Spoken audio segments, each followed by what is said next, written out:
Shh.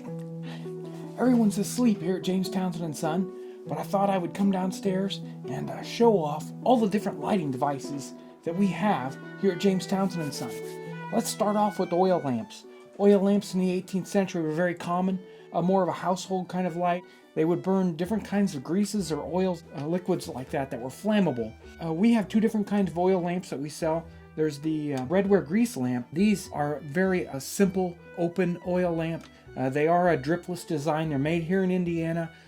They do come with a very simple wick arrangement. These do have a little extra lip here at the bottom, so if some oil does spill, it'll spill into the lower section, but these are fairly dripless. We also have the iron Beti lamp. Now this is designed off of very typical 18th century style Beti lamps. This is also made here in Indiana.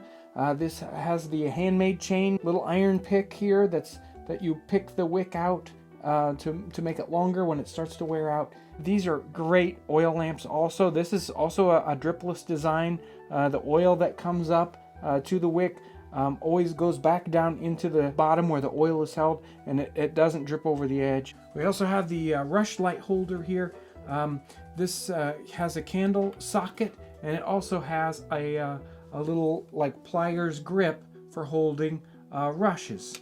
The rush lights aren't nearly as common in the Americas as they were in England and in Europe. We don't sell the rushes. They're a little bit more hard to come up with and make, and they don't last for very long. Even the period rush light holders usually only stay lit for 5 or 10 minutes.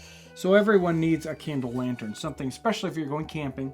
This one is our wood frontier lantern. It's a very simple, basic style, typical of 18th and 19th century wooden candle lanterns. This one is pegged together at the top and at the bottom, so you can take this all apart to replace the glass panes if they happen to get broken. Even the door is pegged together and can be easily taken apart so that these can be maintained.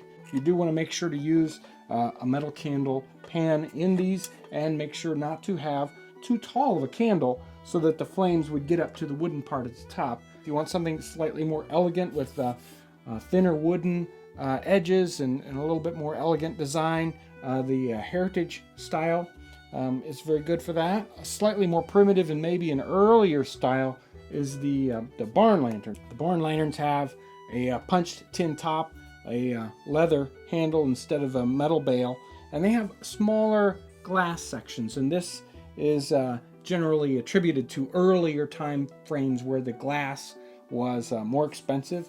So after the wooden lanterns, we've got tin lanterns. We have several different styles of tin lanterns. We've got the round pierced tin style.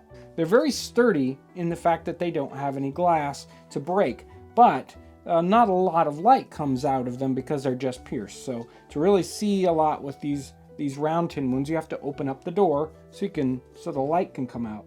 These come in two different sizes. There's a medium size, and then there's a larger size. They come in the brass, like this one. The brass ones are extremely sturdy. They're probably twice the weight. They're really good if you want to use them for an outdoor thing that stays outdoors all the time.